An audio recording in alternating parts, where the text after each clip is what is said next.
Praise the lord. హల్లెలూయా. గట్టిగా హల్లెలూయా.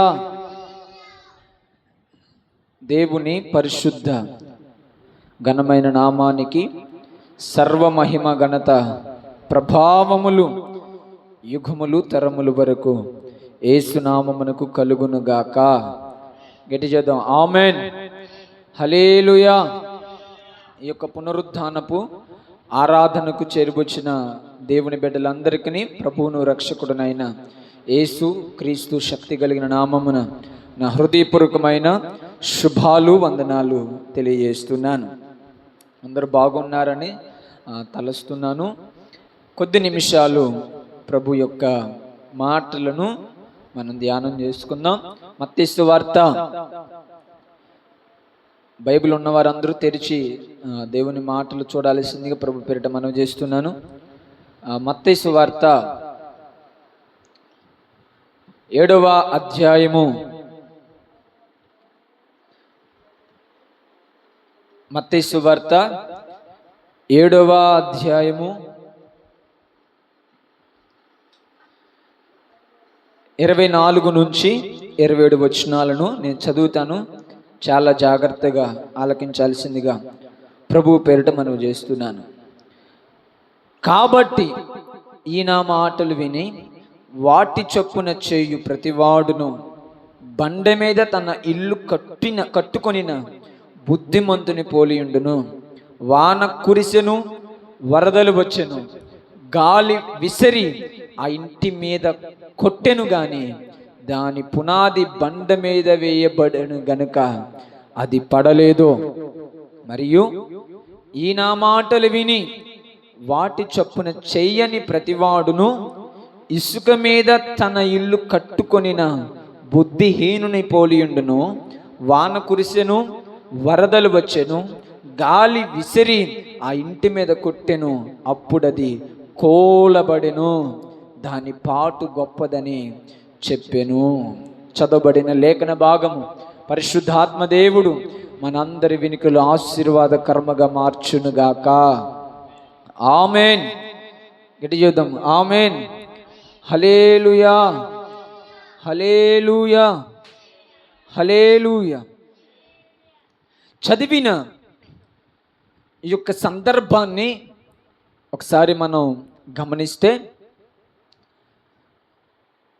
యేసుక్రీస్తు ప్రభువారు తాను సజీవునిగా సంచరిస్తున్న వేళలో, అంటే పాపులందరి కొరకు తాను ప్రాణం పెట్టక మునుపు, ఆయన నేటికి సజీవుడే, ఇప్పుడుకి సజీవుడే. ఆయన చనిపోయి తిరిగి లేచిన దేవుడు. ఆయనకి ఎన్నడూ ఎప్పుడును చనిపోని దేవుడు. ఆయనకంటూ మరణము లేదు. అయితే యేసుక్రీస్తు ప్రభువారు సజీవునిగా ఈ భూలోకములో పాపులందరి కొరకు ప్రాణం పెట్టక మునుపు 3.5 సంవత్సరాల పరిచర్యలో ఆయన అనేకమైన ఉపమానాలు ప్రకటిస్తూ ఉండేవాడు.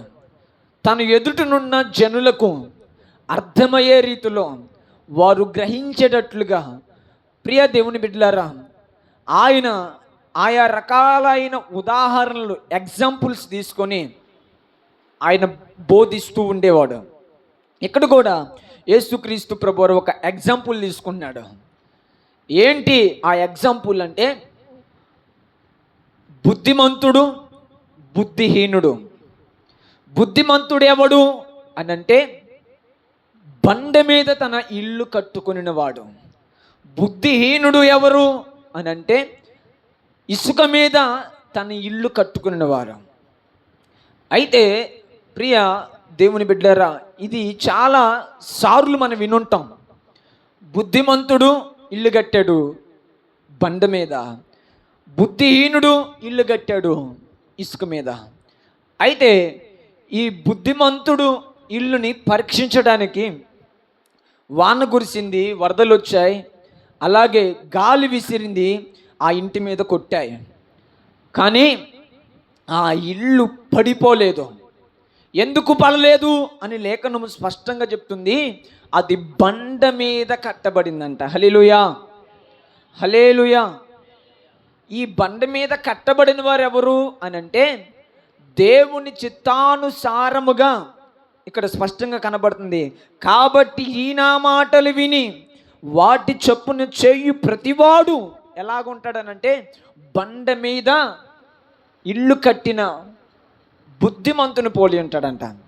బండ మీద తన పునాది వేశాడు కాబట్టి ఆ పునాది గట్టిగా ఉన్న కారణాన్ని బట్టి, ఆ పునాది బలముగా ఉన్న కారణాన్ని బట్టి, ఆ పునాది లోతుగా ఉన్న కారణాన్ని బట్టి గాలి వచ్చినా, వరదలు వచ్చినా, తుఫాను వచ్చినా, అవి ఏవి వచ్చి ఎన్ని కోణాలు వచ్చినా ఆ ఇంటి మీద కొట్టినా కానీ అది పడిపోలేదంట. చెప్పలకూడదు, ప్రభుని మహిమపడదాం. హల్లెలూయా.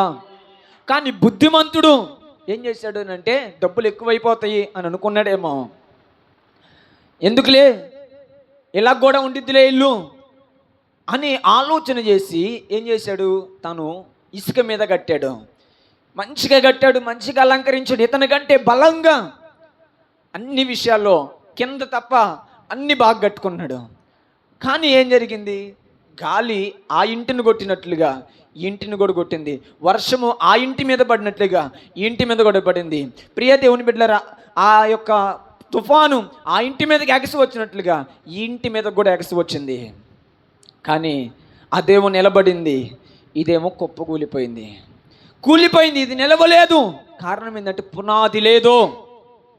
పునాది లేని కారణాన్ని బట్టి ఇది పడిపోయింది. నిలబడిన వారిని గురించి దేవుడు ఏం చెప్తున్నాడు అంటే వీరు నా మాట విన్నవారు, అందుకే నిలబడ్డారు. పడిపోయిన వారి గురించి యేసుక్రీస్తు ప్రభువారు ఏం చెప్తున్నాడంటే వీరు నా మాట వినని వారు, అందుకే వీరు పడిపోయారు. హల్లెలూయా, హల్లెలూయా. గమనించండి ప్రియ దేవుని జనాంగమా, క్రైస్తవ సమాజమా, ప్రతిరోజు ప్రార్థనకు వెళుతున్న ఓ దేవుని సంగమా, దేవుని బిడ్డలారా, ఈ శబ్దయంత్రం ద్వారా ప్రభు మాటలను ఆలకించున్న ఓ స్త్రీ, ఓ పురుషుడా, నీతోనే యేసయ్య మాట్లాడుతున్నాడు. నీ పునాది బండ మీద కట్టబడిందా? హల్లెలూయా. నీ పునాది బండ మీద కట్టబడితే నువ్వెలా ఉంటావు తెలుసా?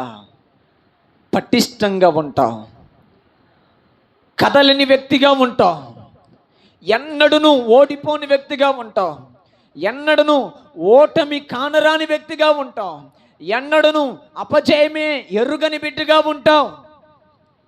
మరణాన్ని జయించిన దేవుణ్ణి ఆయన మాటలు నువ్వు ఆలకిస్తే, ఆయన మాటల ప్రకారంగా జీవిస్తే నీవు కూడా ఆయన మరణపు ముళ్ళుని ఎలాగైతే విరిచాడో, ఆయన ఎలాగైతే అపవాది యొక్క బలాన్ని అణిచివేశాడో, సిలువలో ఆ 3 మ్రేకుల మధ్య ఆయన మరణము నొంది సాతాను యొక్క తలను శీఘ్రముగా చితక కొట్టాడో, అలాగే ప్రతి కాడిని నువ్వు విరగొడతావు. హల్లెలూయా, హల్లెలూయా. ఎప్పుడు అనంటే నీ పునాది బండ మీద ఉన్నప్పుడు. నీవు వేసే పునాది క్రీస్తు అనే బండ మీద ఉండాలి. ఈ పునాది మనము దేవుని యొక్క వాక్యము చేత, విశ్వాసము చేత, పరిశుద్ధత చేత ఇవన్నీ కలిగి క్రీస్తు మీద వేయబడితే ఇది పటిష్టముగా ఉంటుంది. ఆ బండ ఎవరు అనంటే యేసుక్రీస్తు ప్రభు వారే. చెప్పలకూడదు, ప్రభువును మహిమపడదాం. హల్లెలూయా, గట్టిగా హల్లెలూయా. చూడండి, అందుకనే బండ మీద వేయబడిన పునాది ఎలా ఉంటుంది? ఏం చెప్తున్నాడు ఇక్కడ యేసుక్రీస్తు ప్రభు వారు అంటే, ఆ బండ మీద వేయబడిన పునాది మీద వాన కురిసిందంట, వరదలు వచ్చాయంట, గాలి దాన్ని కొట్టిందంట, కానీ అది పడిపోలేదంట. కారణం ఏంటి? స్పష్టంగా చెప్తున్నాడు యేసయ్య. అక్కడ కారణం ఏంటి? అది బండ మీద కట్టబడింది. లోకాసు వార్తలో రాయబడి ఉంటుంది ఏమనంటే లోతుగా తవ్వాడంట గుంటని. హల్లెలూయా. మనం కూడా చాలాసార్లు పునాది వేసేటప్పుడు ఏనుగు పాదాలు వేస్తారు కొంతమంది, ఇంకా గట్టిగా ఉండాలని. కొంతమంది లోతుగా తవ్వి, బోర్లు లోతుగా తవ్వి రాడ్లు వేసి దాంట్లో కంకరు, సిమెంటు సమస్తాన్ని కలిపి దాన్ని స్తంభముగా భూమిలో గట్టిగా ఉండేటట్లుగా వేస్తారు. ఎందుకు వేస్తున్నారు? ఈ గాళ్ళు వస్తాయని. ఎందుకు వేస్తున్నారు? ఈ యొక్క వర్షం వచ్చేసి ఇది కుప్పగూలిపోయిద్దేమో, వరదలు వస్తే ఇది దిగబడిపోయిద్దేమో అనే ఒక ఉద్దేశంతో టాపీ మేస్త్రి ఏం చేస్తాడు, ఇంజనీరింగ్ ఏం చేస్తాడంటే పునాది వేస్తాడు. పునాది వేయకోకుండా అతను, ప్రియ దేవుని బిడ్డలారా, ఇల్లు కట్టడం, కట్టితే చాలాసార్లు అంటారు దీనికి పిల్లర్లు లేవండి, ఇది ఎప్పుడు కూలిపోయిద్దో మాకు తెలియదు. ఎందుకు కూలిపోయిద్దామా అంటే దీనికి పిల్లర్ లేవు, దీనికి కింద నుండి మేము పునాది వేయలా, ఇది ఎప్పుడు పడిద్దో తెలీదు, అందుకే భయంగా ఉందమ్మా ఈ గాలికి వానకి వరదకి అని అంటారు. కారణం ఏంటి అని అంటే పునాది లేదు, వాళ్ళ భయానికి కారణం. హల్లెలూయా. అయితే క్రైస్తవ సంఘమా, దేవుని జనాంగమా, దేవుని బిడ్డలారా, ఈ మాటలు వింటున్న ప్రియ దేవుని జనాంగమా, యేసే మనతో మాట్లాడుతున్నాడు. నీవు యేసు మాట మీదనే నీ పునాది వేసుకున్నావా? ఇక్కడ స్పష్టంగా వాక్యంలో రాయబడింది, ఈ నా మాటలు విని వాటి చొప్పున చేస్తే వారు బండ మీద వేయబడిన వాళ్ళంట. బైబిల్ గ్రంథంలో బండ మీద వేయబడిన వ్యక్తులు ఎవరున్నారు? బండ మీద తమ జీవితాలను కట్టుకుని, అనగా క్రీస్తు మీద, అనగా దేవుని మీద, అనగా ఆ దేవుని యొక్క ఆ యొక్క జ్ఞానము పైన, దేవుని మీద ఆధారపడే విధానం మీద ఎవరు తమ పునాది వేశారు అని చూస్తే బైబిల్ గ్రంథంలో యోబు అనే వ్యక్తి ఉన్నాడు. నేను టూకీగా చెప్పి ముగిస్తాను, చాలా జాగ్రత్తగా వినాలి. యోబు అనే వ్యక్తి మనందరికి తెలుసు. యోబు గ్రంథం 1వ అధ్యాయంలో అతని గురించి వ్రాయబడి ఉంటుంది. ఒకసారి చదువుదాం. యోబు గ్రంథము 1వ అధ్యాయము 1వ వచనం ఏమనుంది? ఊజు దేశమందు యోబు అని ఒక మనుషుడు ఉండెను, అతడు యథార్థవంతుడు, న్యాయవంతుడునై దేవుని యందు భయభక్తులు కలిగి చెడుతనమును విసర్జించిన వాడు. హల్లెలూయా. ఇతని యొక్క భక్తి విధానం ఏంటి అని అంటే అతడు యథార్థవంతుడు, అతడు న్యాయవంతుడు, అంతేకాదు దేవుని యందు భయభక్తులు కలిగి చెడుతనాన్ని అసహించుకునేవాడు. తాను అసహించుకునే విధానమే కాదు కానీ తన కుమారులు ఎక్కడైనా దేవునికి విరోధముగా పాపం చేశారేమో, దేవుని దృష్టిలో పాపిగా మారారేమో, దేవునికి ఇష్టము లేనన్ని చేస్తూ బ్రతుకుతున్నారేమో అని తన కుమారుల కోసం బలులు అర్పించేవాళ్ళంట. హల్లెలూయా. దహన బలులు అర్పించేవాడు. ఉదయం లేవగానే, అయ్యో నా ప్రభువా, నా దేవా, వీరు ఒకవేళ పాపం చేశారేమో, వారికి బదులుగా నేను బలి అర్పిస్తున్నాను, వారికి బదులుగా నేను ప్రార్థిస్తున్నాను అని ఈ యోబు ఏం చేసేవాడంటే ప్రార్థన చేసే అభిషేకము కలిగిన వాడు యోబు. ఇతని గురించి స్పష్టంగా దేవుడు అంటున్నాడు, ఊజు దేశములోనే యోబు అనే మనిషి లాంటి మనిషి ఇంకోటి లేడు, అలాంటి గుణాలు కలిగిన వాడు ఇంకోటి లేడు, అలాంటి న్యాయవంతుడు మరొక లేడు, అంత యథార్థవంతుడు మరొక లేడు, నేనంటే పడి సచ్చేవాడు మరొక లేడు, ఆయనే యోబు. హల్లెలూయా. ఇతను నీతిమంతుడు, ఇతను తన యథార్థతను విడవడు, తను అన్ని కోణాల్లో పరీక్షించే నేను ఇతన్ని దీవించాను, అన్ని కోణాల్లో ఇతన్ని అన్ని విషయాల్లో పరీక్షించా, అందుకే ఇతన్ని నేను ఆశీర్వదించా, ఇతని భక్తి నాకు నచ్చింది, ఇతని యథార్థత నాకు నచ్చింది, ఇతని న్యాయవంతుడు, ఇతని న్యాయం నాకు నచ్చింది, నాలో ఏ న్యాయమైతే ఉందో, నాలో ఏ యథార్థత ఉందో, నాలో ఎంత పరిశుద్ధత ఉందో, నేను ఎలాగైతే చెడుతనని అసహించుకుంటున్నానో ఈ యోబు కూడా అలాగే సేమ్ నాలాంటి లక్షణాలే యోబులో ఉన్నాయి అని ప్రియ దేవుని జనాంగమా, యోబు గురించి దేవుడు అతను చూసి పరీక్షించి ఏం చేశాడు తెలుసా? అతన్ని అందరికంటే దేశములోనే ఒక గొప్ప వ్యక్తిగా ఆశీర్వదించాడు. హల్లెలూయా. యోబు యొక్క కనికరం ఎలా ఉండేదంటే తనకి ఎదుట బట్టలు లేని వారికి కనబడితే బట్టలు ఇచ్చేసేవాళ్ళు, అన్నం లేని వారికి అన్నం పెట్టేసేవాడు. అంత దయ, అంత జాలి యోబులో కనపడింది. అయితే ప్రియ దేవుని జనాంగమా, దేవుడు ఇలా దీవించిన కారణం బట్టి యోబుని సాతానుడు ముట్టలేకపోయాడు. యోబు చుట్టూ కంచి వేశాడు. ఒకానొక రోజున దేవదూతలు అందరూ దేవుని ఎదుటికి వెళ్ళే రోజు ఒక రోజు వచ్చింది. అప్పుడు కూడా దొంగ చాటున అపవాది ఏం చేసాడో తెలుసా? పరలోకములో దేవుని ఎదుటికి వెళ్ళాడు దూతలతో పాటు. వెళ్ళి అక్కడ ఇట్లా ఏం చేస్తున్నాడంటే ప్రేరేపిస్తున్నాడు. నిందలు మోపుతున్నాడు. ఊరికే అతడిని ఎందుకు విశ్వాసం ఉంచాడు అనుకున్నావా? లేదు. ఒక్కసారి అతనికి కలిగినదంతా తీసే, అతనికి కలిగిన ఆస్తి, అతనికి కలిగినవి అన్నిటినీ తీసే, అప్పుడు నేను దూషిస్తాడు. ఊరకని అతను ఇంత యథార్థంగా, ఇంత భక్తిగా, ఇంత చెడుతని అసహించుకోవట్లా. అతడు ఏం చేస్తాడు? నువ్వు దీవించావు కాబట్టే అతను నిన్ను కొలుస్తున్నాడు, నువ్వు ఆశ్రదించావు కాబట్టే అతను నిన్ను ఆరాధిస్తున్నాడు అని అపవాది నెపములు మోపుతూ ఉన్నాడు. మన జీవితంలో కూడా సాతానుడు దేవుని ఎదుటికి వెళ్ళి ఇలాగే మనం యథార్థంగా బ్రతికితే, నీతిగా బ్రతికితే, మహిమకరముగా బ్రతికితే ఏం చేస్తుందో తెలిసే, దేవుని ఎదుటికి వెళ్ళి నెపాలు మోపుతూ ఉంటాడు. హల్లెలూయా, హల్లెలూయా. నువ్వు చెడుగా బ్రతికితే, అసహ్యంగా బ్రతికితే దేవుని ఎదుటికి వెళ్ళి దేవుని వెక్కిరిస్తాడు. నువ్వు నా కుమారుడు అన్నావు కదా, నువ్వు నా భక్తిపరుడు అన్నావు కదా, ఏమి నా కుమార్తె అన్నావు కదా, ఏమి కోసం ప్రాణం పెట్టావు కదా అని నువ్వు ఇట్లా అనుకుంటున్నావు కదా.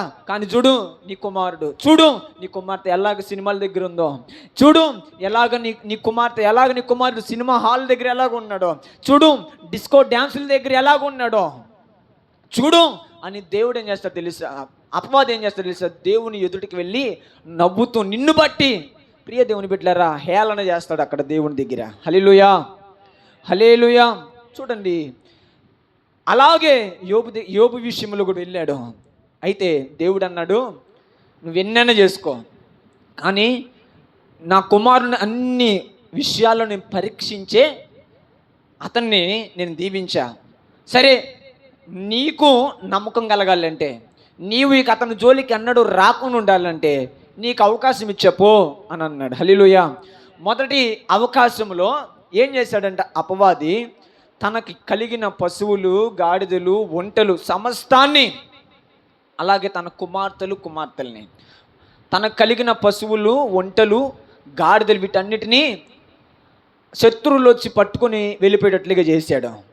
అలాగనే తన కుమార్తెలు, కుమారులు వాళ్ళు అన్న యొద్ద భోజనానికి వెళితే ఒక బలమైన సుడిగాలు వచ్చి దానిని, ప్రియ దేవుని బిడ్డలారా, ఆ ఇంటిని అంతటిని కొట్టినప్పుడు ఆ ఇల్లు కుప్పగూలిపోయి వారు చనిపోయారు. అయితే ఇలాగున జరిగిన యోబు ఏమన్నాడంటే, యోబు గ్రంథము 1వ అధ్యాయము 21వ వచనం చదువుకుందాం. నేను నా తల్లి గర్భములో నుండి దిగంబరనై వచ్చి తిని, దిగంబరనై అక్కడికి తిరిగి వెళ్ళెదను.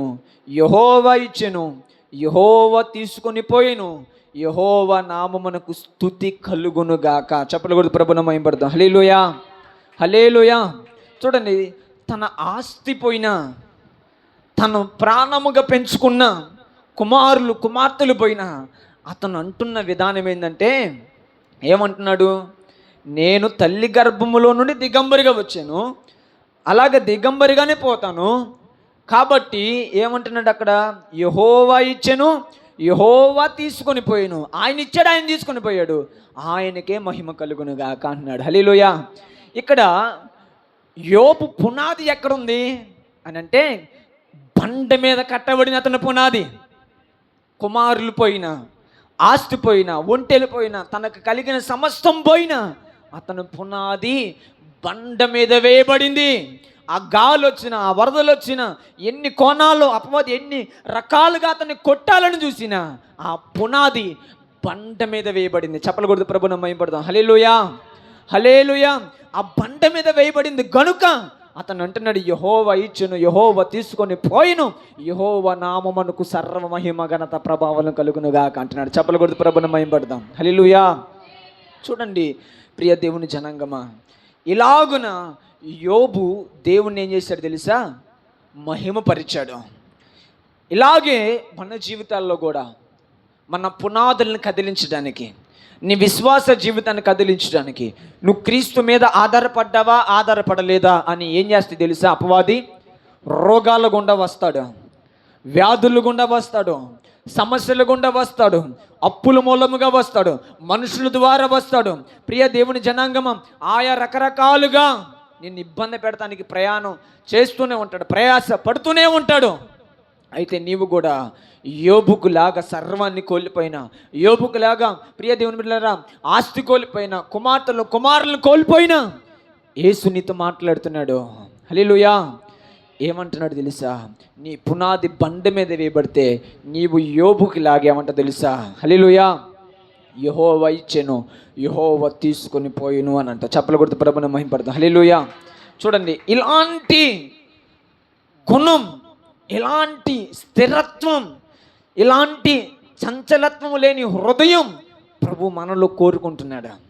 కష్టాలు వచ్చినప్పుడు, వ్యాధులు వచ్చినప్పుడు, బాధలు వచ్చినప్పుడు, ఇక్కట్టుల్లో మనం ఉన్నప్పుడు, ఇరుక్కుపోయినప్పుడు, శ్రమల గుండా వెళుతున్నప్పుడు, శ్రమల గుండా ప్రయాణం చేస్తున్నప్పుడు, వ్యాధుల గుండా ప్రయాణం చేస్తున్నప్పుడు, అనుకున్న వారే, అయిన వారు, స్నేహితులే, బంధువులే, మిత్రులే అందరూ మనల్ని వెలివేసినా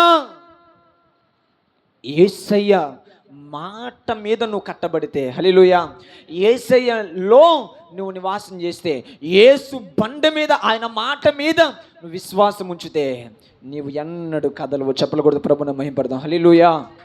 అలాగనే తర్వాత ఈ అపవాది ఏం చేశాడంటే, మనల్లా అక్కడ ఓడిపోయాడు అపవాది. మరొకసారి వెళ్ళాడు. వెళ్ళి, అయ్యా, అప్పుడు అపవాది దేవదూతలు అందరితో పాటు కలిసి వెళ్తే, అంతకుముందు అపవాదే మాట్లాడాడు. దీని తర్వాత యేసయ్య మాట్లాడుతున్నాడు. చూసావా నా భక్తుని గురించి, అతను ఎంత భక్తిపరుడో, మొత్తం పోయినా చూసావా ఏమన్నాడో, నన్నే మహింపరచాడు అని. అంటే ఏం ఊరుకో, అదేం కాదులే, శరీరానికి దెబ్బ తగలకుండా ఉంటే తర్వాతైనా సంపాదించుకోవట్టు, పెద్ద దాంట్లో ఇబ్బంది ఏమి లేదు. శరీరాన్ని కూడా గాయం చేసి చూడు, తన శరీరానికి బాధ పెట్టి చూడు, అప్పుడు తెలిసిద్ది. అప్పుడు నీ మొక్కం ఎదుట అతడు దూషిస్తాడు, ఎందుకు నన్ను ఇలా చేసావు అని అప్పుడే నిన్ను అంటాడు అని. అంటే ప్రియ దేవుని జనాంగమా, దేవుడు మరలా పర్మిషన్ ఇచ్చాడు. పర్మిషన్ ఇచ్చినప్పుడు ఈ యొక్క సాతానుడు మళ్ళా వచ్చి ఒళ్ళంతా పుళ్ళు పెట్టేశాడు, శరీరంకంతా బలము లేకుండా చేసేసాడు, ఎముకల్లో పుష్టి లేకుండా చేసి అతను అన్ని కోణాల్లో మొత్తేసాడు. అయితే ఆ రెండోసారి జరిగినప్పుడు అతని శరీరం అంతా వ్యాధి, తన ఎముకల్లో వ్యాధి, తన దేహం అంతా వ్యాధి, బలము లేని బలహీనుడిగా మారిపోయాడు. తర్వాత ఇవన్నీ పరిస్థితులను చూసి భార్య ద్వారా దూషించడం ప్రారంభించాడు. హల్లెలూయా, హల్లెలూయా. ఈ రకంగా అపవాది ఏం చేశాడు, మరలా ఇతను పునాదిని పడగొట్టాలని అనుకున్నాడు. ఒకసారి నీవు పునాది మీద నిలిస్తే మరొకసారి అపవాది ఏం చేస్తాడు, మరొక రకంగా, మరొక విధానములో వచ్చి నిన్ను మరొక కోణములు పడగొట్టాలని ప్రయత్నం చేస్తాడు. యోబుని ఫస్ట్ కోణంలో ఎలా పడేయాలని చూశాడు, తన పశువులను అనగా ఆస్తిని అంతటిని పడేయాలని చూశాడు. కుమారుల్ని ఏం చేశాడు, కుమారులని తీసివేశాడు. ఇదొక కోణంలో యోబు బండ మీద నిలబడ్డాడు, అతను పునాది కదలలేదు, సాతానుగాడు ఓడిపోయాడు. రెండో కోణంలో అది ఓడిపోయాడులే అని సాతానుగాడు ఇక మరొకసారి ఓడిపోతాను అనుకోడు, మరొక కోణములో మరొక రకంగా అతను ప్రయత్నం ప్రారంభించాడు. ఏంది, శరీరం మీదకు వచ్చేసాడు, ఎముకల్లో బలాన్ని లేకుండా చేశాడు. అలాగే భార్యనే తనకు శత్రువుగా, భార్య దూషించి చావు, నీ యథార్థతను విడువు అని భార్య ద్వారా అతనిని ఏం చేశాడు, ద్వేషించాడు, అసూయ పడేటట్లుగా చేశాడు. అప్పుడు యోబు అంటున్నాడు రెండోసారి, ఏమంటున్నాడు చూడండి, 2వ అధ్యాయం 10వ వచనం,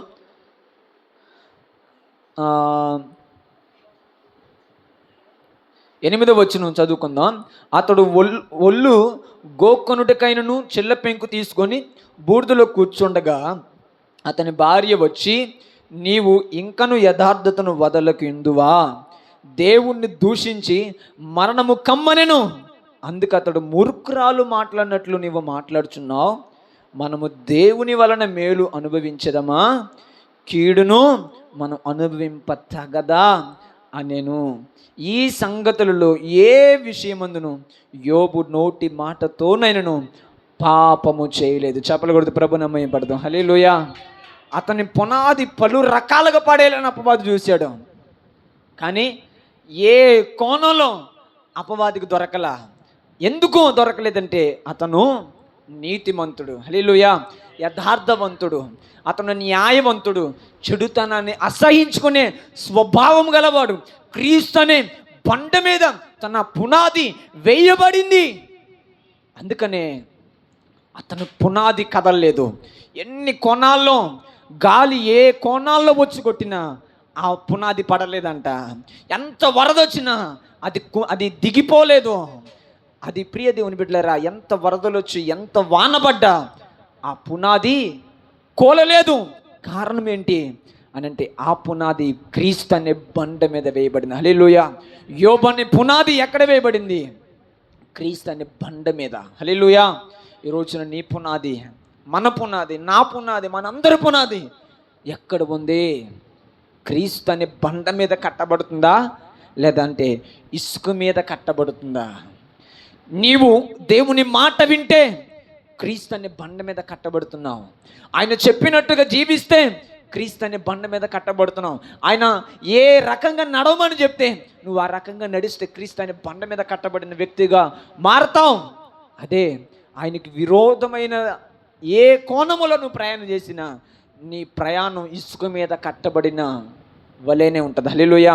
నీ ఆధ్యాత్మిక జీవితం ఇసుక మీద కట్టబడినట్టుగానే ఉంటుంది. ఈ గాలు, వానలు, వరదలు, అపవాది నీ మీద దృష్టి పెట్టినప్పుడు నువ్వు ఊరకనే కుప్పకూలిపోకూడదు. ప్రియ దేవుని బిడ్డలారా, క్రీస్తు కొరకు నిలబడాలి. హల్లెలూయా.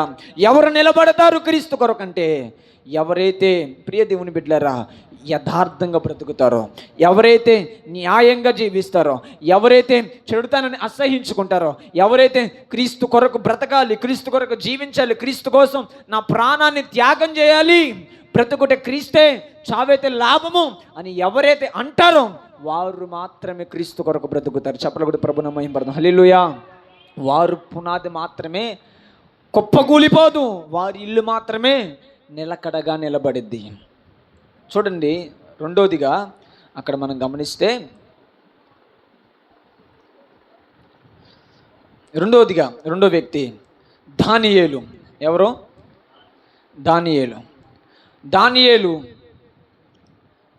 120 ఎంతమంది?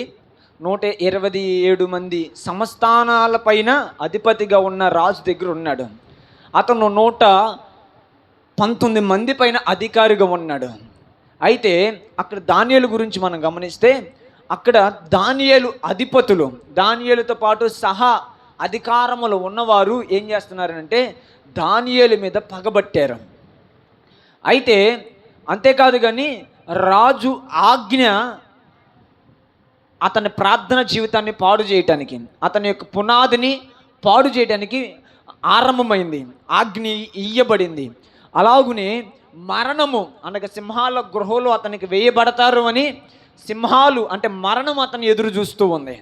అయితే ఇలాంటి పరిస్థితుల్లో అధిపతులు ఎదురొచ్చిన, అలాగునే రాజు ఆజ్ఞే జారీ చేయబడిన, సింహాల గృహలో అతను వేయబడిన అతనిని మాత్రం ఆ సింహాలు కానీ, ఆ రాజ ఆజ్ఞ కానీ, ఆ అధిపతులు కానీ ఏమీ చేయలేకపోయారు. కారణం దేనికి ఏంటి అని అంటే, అతని పునాది ఎక్కడ వేయబడింది? బండ మీద వేయబడింది, కట్టబడింది. అనగా క్రీస్తు అనే బండ మీద. దానియేలు గురించి కూడా అతను నమ్మకస్తుడు, యథార్థవంతుడు, అతను మంచి వ్యక్తి, కలలకు అర్థం చెప్పేవాడు, నీతిమంతుడు, దేవుని ఆత్మ గలవాడు అని దానియేలు గురించి వ్రాయబడింది. ఇన్ని కోణాల్లో ఉన్న వ్యక్తి ప్రార్థన చేయకుండా ఉండలేడు. ఈ అధిపతులు కానీ, రాజ ఆజ్ఞ కానీ, సింహాలు కానీ అతను ఏం చేయాలనుకున్న ప్రార్థన చేయకుండా ఆపలను చూశాయి. కానీ వీటన్నిటిని ఎదిరించి, అధిపతులను ఎదిరించాడు, రాజాజ్ఞను ఎదిరించాడు, సింహాలను ఎదిరించి ఏం చేశాడు? ప్రార్థన చేయటం ప్రారంభించాడు. చెప్పలు కొడుతూ ప్రభువుని మహిమపడదాం. హల్లెలూయా. ఇలా ప్రార్థన చేస్తే ప్రియ దేవుని బిడ్డలారా, సింహాల గృహలోనికి అతన్ని వేశారు. అయితే ఫస్ట్ సింహాలను ఎదిరించుకుంటూ వచ్చాడు దానియేలు. ఎవరిని?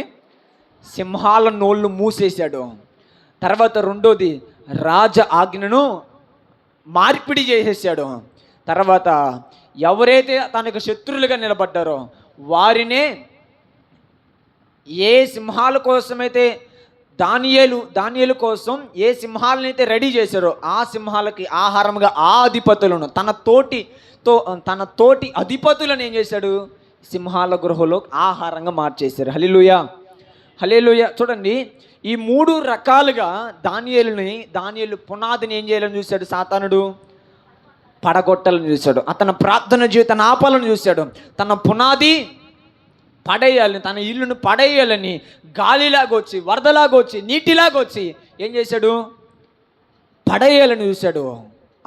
ఆ గాలి వల్లే ఆ అధిపతులు వచ్చారు, ఆ వర్షం వల్లే, ఆ వరద వల్లే రాజాజ్ఞ వచ్చింది. ప్రియ దేవుని బిడ్డలారా, గాలి వల్లే ఎలాగైతే ఆ వర్షము, గాలి, ఆ నీరు వల్లే ఎలాగైతే ఆ ప్రవాహం వల్లే ఆ మరణములు ఎన్నొచ్చినా దానియేలును మాత్రం కదిలించకపోయినాయి. హల్లెలూయా, హల్లెలూయా. చూడండి, ఈ రోజున మనం కదిలిపోతున్నాం. దానియేలు కదలట్లేదు, కానీ అతను బండ మీద వేయబడిన పునాది. ఈ నా మాటలు విని వాటి చప్పున చేయు ప్రతివాడు బుద్ధిమంతుడంట. బుద్ధిమంతుడు ఏం చేస్తాడంటే జ్ఞానవంతుడు అని అర్థం. అతను తన జ్ఞానం మీద ఆధారపడడు, కానీ దేవుని జ్ఞానం మీద, దేవుని మాట మీద ఆధారపడిన వ్యక్తి ఏం చేస్తాడు? ఇతరులు చెప్పినట్లుగా, దేవుని మాట చెప్పినట్లుగా ఆ మాట ప్రకారంగా ఇల్లు ఇలాగే నిలబడిద్ది, ఇలాగైతే కష్టం అని చెప్తే ఆ వ్యక్తి ఏం చేస్తాడు? బుద్ధిమంతుడు అలాగే ఇల్లు కడతాడు. ఇంజనీరింగ్ చెప్పినట్టే కడతాడు. ఎవడు నాలంటోడు చెప్తే కట్టడు, అట్లా బుద్ధి లేని వాడు చెప్తే కట్టడం. బుద్ధిమంతుడు ఏం చేస్తాడంటే జ్ఞానం గల వాని మాట విని అతను ఏం చేస్తాడు? అతను చెప్పినట్టుగా చేస్తాడు. బుద్ధిమంతుడు అలా చేశాడు కాబట్టి, దానియేలు అలాగున్నాడు కాబట్టి అతని పునాది కదలలేదు. అధిపతులు వచ్చినా అతని ప్రార్థన జీవితాన్ని కదపలేకపోయారు. రాజాజ్ఞ వచ్చినా అతని ప్రార్థన జీవితాన్ని కదలేకపోయారు. సింహాలే, మరణమే అతన్ని మ్రెంగటానికి వచ్చిన మరణాన్ని నోరు మూసుకో అన్నట్లుగా మార్చేశాడు. చెప్పలు కూడా ప్రభువుని మహిమపడదాం. హల్లెలూయా. అంటే సింహాల నోరులు మూసివేశాడు దేవుడు. ఈ రోజున నీ మీదకు కూడా ఇలాంటి పరిస్థితులు వస్తాయేమో. అయితే దానియేలు చేసిన ప్రార్థన, దానియేలు లాంటి భక్తి, దానియేలు లాంటి నిర్దోషత్వము, దానియేలు లాంటి భక్తి జీవితము, దేవుని కొరకు భయపడే విధానం రాజాజ్ఞలను మార్చేటట్లుగా చేస్తుంది, సింహాల నోళ్ళు మూసేటట్లుగా చేస్తుంది. అధిపతులను సహా ఎవరైతే శత్రువులుగా దానియేలుకు మారారు, ఆ శత్రువులే ప్రియ దేవుని బిడ్డలారా ఆ దానియేలు కొరకు సిద్ధపరిచిన సింహాలకు ఆహారంగా మారారు. ఈ రోజున నీవు కూడా ఎలాంటి బాధల మధ్య బ్రతుకుతున్నా నాకు తెలీదు, ఎలాంటి మానసికమైన ఒత్తిళ్ళ మధ్య బ్రతుకు నాకు తెలీదు. ఇలాంటి పరిస్థితుల్లో ఒకవేళ ఉంటే, ఇలాగ పడిపోతూ ఉంటే ప్రభు మాట్లాడుతున్నాడు. హల్లెలూయా. నీ పునాది బండ మీద వేయబడలేదేమో, నువ్వు ఇసుక మీద కట్టబడ్డావేమో, మనం ఇసుక మీద కట్టబడ్డావేమో ఒకసారి ఆలోచన చేసుకోవాలి. చూడండి, అలాగే చివరిగా మనం చూస్తే పౌలు శీలలో, ఎవరు? పౌలు శీలల గురించి మనకు స్పష్టంగా వ్రాయబడి ఉంటుంది 16వ అధ్యాయములో, అపోస్తలుల కార్యం 16వ అధ్యాయములో 23, 24 వచనాల్లో స్పష్టంగా ఉంటుంది. ఏమని అని అంటే, పౌలు శీలని ఈడ్చుకొని వెళ్ళి వారిని చెరసాల్లో వేశారంట. అయితే మధ్యరాత్రి వేళ వాళ్ళు ఏం చేశారంటే కీర్తనలు పాడుచు వారు ప్రభువుని ఆరాధిస్తూ ఉన్నారు. ఆ మాటలు ఖైదీలు వింటున్నారు. అప్పుడు భయంకరమైన భూకంపం వచ్చింది. ఆ పునాదులు కదిపించారు. ఆ పునాదులు కదలంగానే ప్రియ దేవుని జనాంగమా, వారి చేతులకున్న సంఖ్యలు, వారి కాళ్ళకున్న బొండాలు ఊడిపోయాయి. వారు బయటకు వచ్చారు. ఇది అక్కడ జరిగిన సందర్భం. అయితే వారి పునాది, వారి సువార్త చేయాలి, సువార్తకి వెళుతున్న వారిని పట్టుకొని అద్భుతము చేస్తే, మహత్కారం చేస్తే వారిని పట్టుకొని వారి ద్వారా సువార్త జరగకూడదు అని, వారి ద్వారా దేవుని మహిమ వెళ్ళకూడదని అపవాది మనుషులు ఏం చేశారనంటే చెరసాల్లో వేశారు. చూడండి, వారికి ఎన్ని గాయాలు, ఎన్ని రకాలుగా అపవాది వారిని మౌనంగా ఉండేటట్లుగా మార్చాడు అంటే, ఒకటి గాయాల ద్వారా మౌనంగా ఉండాలని చూశాడు. అర్థమవుతుంది, వినాలి. ఒకటి, వారికి శరీరం అంతా గాయాలయ్యాయి, శరీరం అంతా రక్తము గారుతూ ఉంది. రెండోది, వారిని చెరసాల్లో వేశారు. మూడోది, వారి కాళ్ళకు బొండాలు బిగించారు, వారి ఎట్టు కదలకోకుండా. ఎట్లా, దేనికి? వారి పునాది కదలాలి. ఎవరి పునాది? పౌలు శీలల పునాది. వారు ఇక సువార్తకు వెళ్ళకూడదు, ఇక యేసే గురించి ప్రకటించకూడదు, క్రీస్తు మార్గాన్ని అనేకులకు ప్రచురపరచకూడదు అని ఈ గాయాలు అతన్ని కొట్టాయి. అలాగని చెరసాల సంఖ్యలు అతన్ని బంధించాయి. వారి కాళ్ళకు బొండాలు బిగించారు. ఇక ఎట్టు వెళ్ళకోకుండా చుట్టూత ప్రియ దేవుని బిడ్డలారా చెరసాల, శరీరం అంతా గాయం, స్తుతించడానికి ఓపిక లేని పరిస్థితి. ఇలాగున ఆ చెరసాల నుంచి బయటికి వెళ్ళాలంటే కాళ్ళకు బొండాలు బిగించేశారు, కదలలేని పరిస్థితి. ఇలాంటి పరిస్థితులు పౌలు శీలను కొట్టినా కానీ ఏం చేస్తే తెలుసా, వారు పౌలు శీలలో దేవుణ్ణి స్తుతించడం ప్రారంభించారు. చెప్పలు కొద్ది ప్రభున మహిమపడదాం. హల్లెలూయా, హల్లెలూయా. ఏ చెరసాల్లో అయితే వేశారో, ఏ చెరసాలకు పునాది వేశారో, ఆ పునాది అంతా ఏమైపోయింది తెలుసా, వీరు స్తుతిస్తూ ఉండగా ఈ పునాదిని పగలగొట్టాలనుకుంటే దేవుడు ఏం చేశాడంటే వారున్న పునాదిని పగలగొట్టాడు. చెప్పలు కొడుతూ ప్రభుని మహిమపడదాం. హల్లెలూయా. ఈ చెరసాలను, వీరిని చెరసాల్లో బంధించాలని చూస్తే దేవుడు చెరసాలనే బద్దలు చేశాడు. కారణం ఏంటి అని అంటే, వారు పునాదిలో యేసు క్రీస్తు అనే పునాది మీద, క్రీస్తు అనే బండ మీద వారు కట్టబడ్డాడు. హల్లెలూయా. నిన్ను బద్దలు కొట్టాలని, నిన్ను పడేయాలని, నిన్ను నాశనం చేయాలని అనేక రకాలుగా వచ్చిన అవి నిన్ను చూసి భయపడి పారిపోతాయి. హల్లెలూయా. నిన్ను చూసి పరుగెత్తుతాయి. కారణం ఏంటంటే నీవు క్రీస్తు అనే బండ మీద వేయబడ్డావు. కాబట్టి ప్రియ దేవుని జనాంగమా, యోబును చూడండి, పౌలును చూడండి, పౌలు శీలను చూడండి, దానియేలును చూడండి.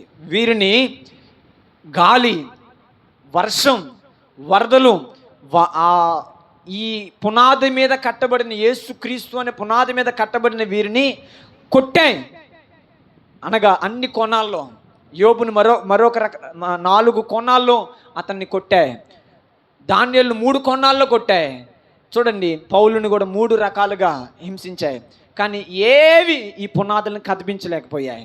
రోగాలు, గాయాలు కదిలించలేకపోయాయి, చెరసాలు కదిలించలేకపోయాయి, వారి కాళ్ళకు బొండాలు కదిలించకపోయాయి, అధిపతులు కదిలించకపోయారు, దానియేలుని రాజాజ్ఞ కదిలించలేకపోయింది, సింహం అనగా మరణం కదిలించకపోయింది.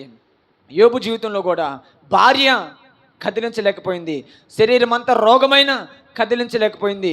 అలాగే కుమార్తెలు చనిపోయిన, కుమారులు చనిపోయిన, పశువులు, గాడిదలు అన్ని చనిపోయిన, ఇవేవి యోబు యొక్క పునాది మీద నుండి ఆ ఇంటిని పడగొట్టలేకపోయాయి. వర్షంలాగా, వరదలాగా అలా ఎన్ని కోణాల్లో వచ్చినా అవేవి యోబుని కదిలించలేకపోయాయి. ఆ అధిపతులు, ఆ రాజాజ్ఞ, మరి మరణం ఏది దానియేలును కదిలించకపోయాయి. ఆ గాయాలు, ఆ చెరసాల, ఆ బొండం వేసిన విధానం ఏది పౌలు శీలను కదిలించలేకపోయాయి. ఎందుకు కదిలించలేకపోయాయి అంటే వారి పునాది బండ మీద వేయబడింది. హల్లెలూయా.